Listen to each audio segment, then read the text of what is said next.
Hello student, कैसे हैं आप? आई होप आप सभी अच्छे होंगे। प्यारे बच्चों, आज हम करेंगे कक्षा 7 के हिंदी के पाठ 4 को। इस पाठ का नाम है बच्चों दो कविताएं। तो इस पाठ में हमें दो कविताएं दी हैं बच्चों। उन दोनों कविताओं को हम अच्छे से समझेंगे और इसकी अगली वीडियो में हम इस पाठ के प्रश्नोत्तरों को करेंगे। तो देख लेते हैं बच्चों, जो पहली कविता है हमारी वो है मेघ बजे। तो इस कविता को थोड़ा सा हम पढ़ लेते हैं बच्चों, फिर उसके बाद इसका वर्णन कर लेंगे। धिन धिन धा धमक धमक मेघ बजे, दामिनी ये गई चमक मेघ बजे। दादुर का कंठ खुला मेघ बजे, धरती का हृदय धुला मेघ बजे। पंख बना हरिचंदन मेघ बजे, हल्का है अभिनंदन मेघ बजे। धिन धिन धा धमक धमक मेघ बजे। तो इस तरीके से आपको इस कविता को पढ़ लेना है बच्चों एक बारी, और फिर इसका हम अर्थ समझ लेते हैं कविता का। इस कविता में दिया क्या है। तो बच्चों, जब वर्षा ऋतु आती है तो उस वर्षा ऋतु का किस तरीके से स्वागत किया जाता है और उस वर्षा ऋतु में क्या क्या परिवर्तन आते हैं, तो वो सब इस कविता में हमें दिया है। तो देख लेते हैं बच्चों। जो सबसे पहली पंक्ति है वो है धिन धिन धा धमक धमक मेघ बजे। जब वर्षा ऋतु आती है तो बादल आते हैं बच्चों, और वो बादल गड़गड़ाहट की कौंद की आवाज करते हुए, जब बिजली चमकती है तो उससे गड़गड़ाहट की आवाज आती है। ठीक है, इस तरीके से बादल आते हैं बच्चों, और उसकी आवाज को कवि ने क्या कहा है, धिन धिन धा धमक धमक मेघ बजे।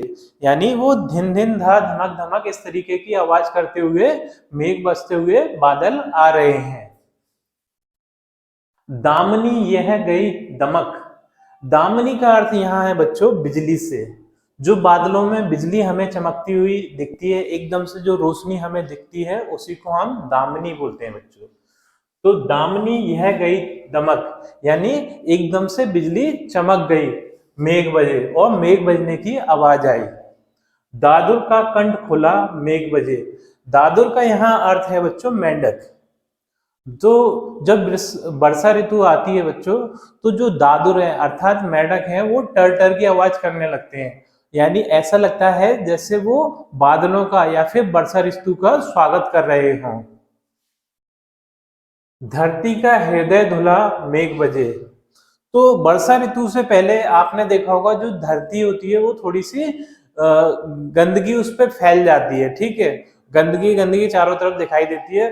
फिर जब है ना पानी बरसता है वर्षा वर्षा ऋतु में, तो फिर क्या होता है कि सारी धरती हमें स्वच्छ दिखाई देती है। तो ऐसा लगता है जैसे धरती का हृदय धुल गया हो, वो धरती धुल गई हो और स्वच्छ और साफ हो गई हो। धरती का हृदय धुला मेघ बजे, पंख बना हरिचंदन।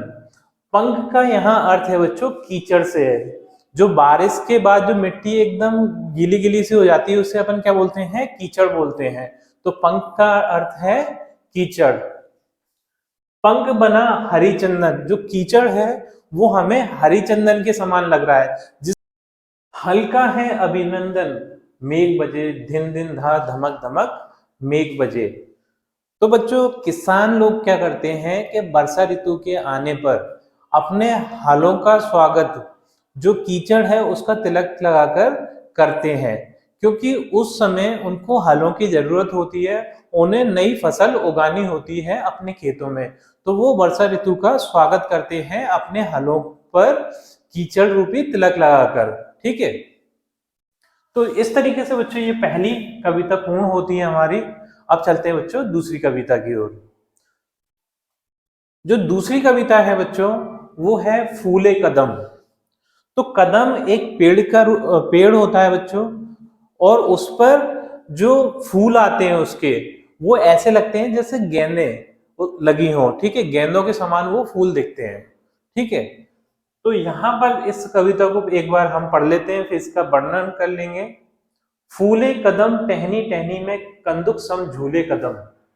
फूले कदम सावन बीता, बादल का कोप नहीं बीता। जाने कब से वो बरस रहा, ललचाई आंखों से नाहक। जाने कब से तू तरस रहा। मन कहता है छूले कदम, फूले कदम, फूले कदम। ठीक है, इस कविता को आपको इस तरीके से पढ़ लेना है बच्चों, फिर इसके बाद हम इसका वर्णन कर लेते हैं। कदम का मतलब तो आपको पता ही है, एक पेड़ होता है जिसपे गेंद के समान फूल आते हैं। तो यहां पर देख लेते हैं हम,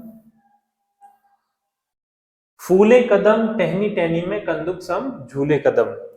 तो जो फूला हुआ कदम है, मतलब उसमें जो फूल लगे हुए हैं कदम के पेड़ में, तो जब हवा चलती है तेज, तो वो ऐसा लगता है मानो बहुत सारी गेंदें उसकी टहनियों में लगी हुई हैं जो कि झूल रही हैं। जैसे जिस प्रकार से एक बच्चा झूला झूलता है, उसी तरीके से वो गेंदें झूल रही हैं। फूले कदम टहनी टहनी में कंदुक सम, यहाँ कंदुक का अर्थ बच्चों है गेंद। कंदुक सम झूले कदम। फूले कदम सावन बीता बादल का कोप नहीं रीता। अब तो जो सावन का महीना था वो भी बीत गया, फिर भी जो बादलों का कोप है, यानी बादलों का जो क्रोध है, यहाँ कोप का अर्थ है क्रोध, वो अब भी कम नहीं हुआ। क्योंकि जो वर्षा ऋतु के मौसम होते हैं बच्चों, वो 4 होते हैं। उसमें से 2 मौसम तो बीत चुके हैं, ठीक है, जिसमें से एक सावन में, और 2 मौसम अभी भी रह गए। मतलब अभी भी बादलों का कोप रीता नहीं है, अभी भी बादल उसी तरीके से गरज रहे हैं और बरस रहे हैं। जाने कब से वो बरस रहा। जो वर्षा ऋतु में बच्चों जो पानी है, वो जाने कब से बरस रहा है, ठीक है, उसका कभी को अनुमान नहीं है कि वो कब से बरस रहा है। ठीक है, ललचाई आंखों से नाहक, जाने कब से तू तरस रहा, मन कहता है छूले कदम।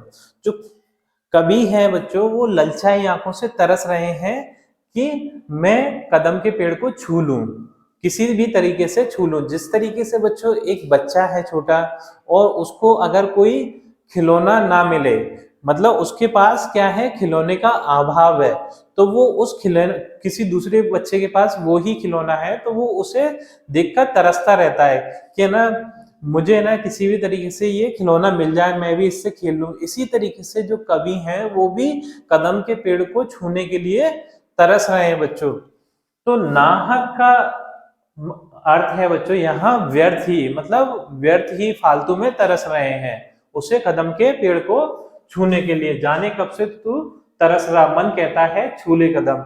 मन ऐसा उनका बोल रहा है कि मैं भी चलकर कदम के पेड़ को छू लूं, उसको छू लूं, क्योंकि जो कदम का पेड़ है उन्हें बहुत ज्यादा सुंदर लग रहा है, उस पर जो गेंद रूपी फूल लगे हुए हैं, वो उनका मन ललचा रही है, इसलिए उनका मन उसे छूने का कर रहा है।